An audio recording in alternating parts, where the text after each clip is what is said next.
For decades, the picture of financial planning looked like this. Work hard and save your money, and eventually you'll be able to afford a house and a comfortable retirement. But for many young Canadians, that picture is starting to look very different. Back in the day, yeah, you could get a house and everything, but you could put that same amount of work in, like right now, and you would not be able to get a house. You might be able to pay for some apartment months and some food, and that's about it. With all that hard work, you don't really see much for it these days. Welcome to The Great Disconnect, a podcast series from the Manitoba Financial Services Agency. This season, we'll talk about the financial obstacles facing young Canadians, and we'll dig into some of the ways they can take back control. I'm Ainsley Cunningham, Manager of Education and Communications with the Manitoba Financial Services Agency. Over the next 6 episodes, we'll explore financial issues ranging from the high cost of living to the new technologies that are changing the world of money. But for this episode, I'd like to start with the voices of the young people themselves. So to get started, what we're going to do is just go down the row here and ask everybody to... In a conference room at the Manitoba Financial Services Agency office in Winnipeg, a group of young people sit around a table, cans of soda in front of them. They're here to talk about that most tricky of subjects, money. I feel like that's a hard one because these days, like, we're supposed to go to school, get a good job, settle down, but in the same breath, we're not being taught what we need to. So an apartment now, I think, is like for a basic is around $1,500 just for something simple. You times that by 10, you're paying for a down payment on a house. How does that make sense?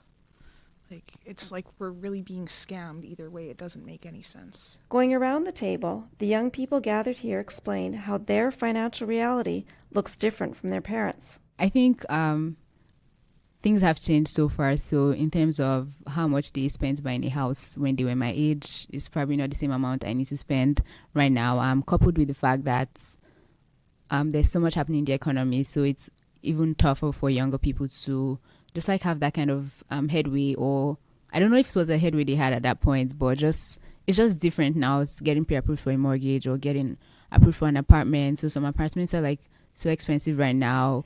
And how their family background shapes how they relate to money even now. I grew up with a single parent, and my mom always emphasized being self-sufficient and not depending on someone else financially. So it was always really important that, I get a good education, get a well-paying job so that I was never dependent on another person financially, that I could take care of myself. And, if I ever am in like a relationship, I always have... the ability to leave and that kind of thing. So that always was very much like a part of, my growing up, is like making sure that you're self-sufficient and able to take care of yourself.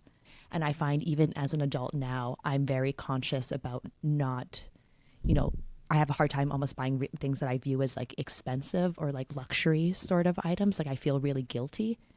To this day, I still like thrift and try to, kind of do like, be really conscious of like what I'm spending like my spare money on and that kind of thing. So it's like anytime I do buy myself something really nice, it's like I'll keep the tag on for a while, or I'll hold on to the receipt. Like I almost feel like it's like I should return it or something like that. There's that underlying guilt of buying kind of like bigger purchases. In some cases, this means budgeting is a part of financial planning. Before I started university, I used to depend on my parents economically, and when I was assigned to pay for all of my expenses, which is hydro, laundry, my books, that's when I understood the value of money and how to administrate my spendings, because now I was not depending on my parents anymore, but on myself. For others, investing is part of the path to a more stable financial future.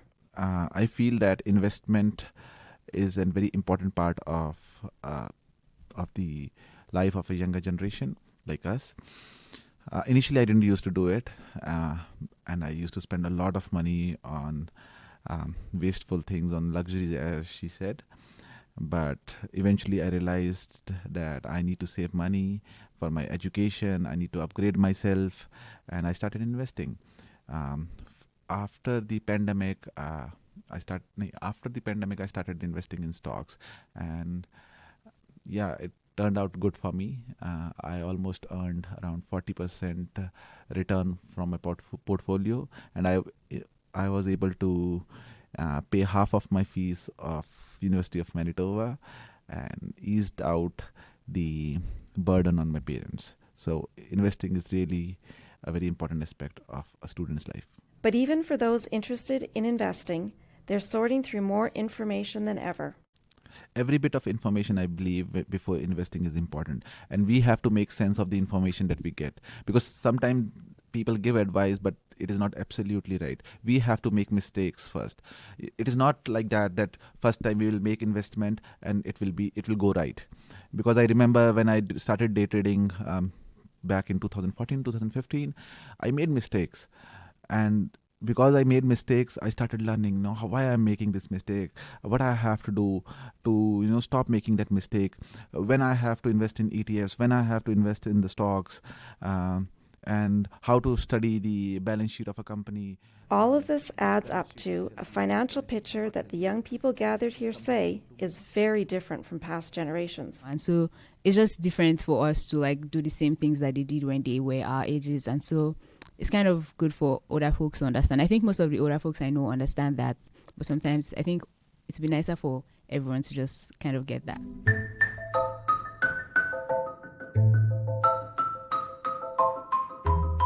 The five sitting around this table aren't the only young Canadians navigating an uncertain world. Between the rising costs of living, growing household and government debt, and increasing economic instability, planning for the future for many young people feels more complicated than ever. A 2022 StatsCan survey found only 63% of 15 to 34-year-olds had a positive view of the future, down 15% from 2016. Meanwhile, young people are making financial decisions in a time of technological change, from the rise of do-it-yourself investing to the advent of cryptocurrency. With so much happening, and so much to think about, it can feel overwhelming. And that's why young people and experts alike say we need to talk more about finances. We don't learn that financial literacy in school, or we didn't, and for many households it's not talked about. And I do think a big part of that is there's many households whose parents did have pension and didn't really maybe need to or have to save on the side, so it just wasn't the forefront of their mind. So really, I think sometimes the younger generation is forced to sort of learn as they're moving along through it. And I think it's so important because there's so much information out there, more so now than ever, and I think you need to understand the different aspects of the financial world and that financial literacy to navigate that. With this podcast, we're starting that conversation. In the episodes ahead, we'll hear from financial planners, influencers, and researchers about the conditions and attitudes shaping young people's financial future. There are some sort of built-in norms or assumptions that can mask some problematic power dynamics. And one of them, I would say, is this tendency to hear that, younger people are lazy, they want it all, they're so entitled, they drink too many coffees, they eat too much avocado toast. It's all become a cliche now. The problem is that those cliches can have such impact on the assumptions that are made by younger people. And too many younger people believe these myths that are so disempowering. And so they internalize, I must be doing something wrong. I must be personally failing because it's harder to launch. It's harder to establish my own financial foundation, even though I've now gone to school more than people did in the past. And now maybe I have more degrees. And in fact, I'm willing to pay more for rent and I'm willing to work for less. Those are all a whole bunch of adaptations individuals are making. And even still, it doesn't actually allow a security that was much more common we were hoping we could count on back in the day when boomers were coming of age. And so we need a younger demographic to resist the idea that somehow they're personally failing. And that doesn't mean we don't want them to work hard, but just resist the idea that when your hard work doesn't pay off as well as it did in the past, that's not a personal failure. That is a systems failure.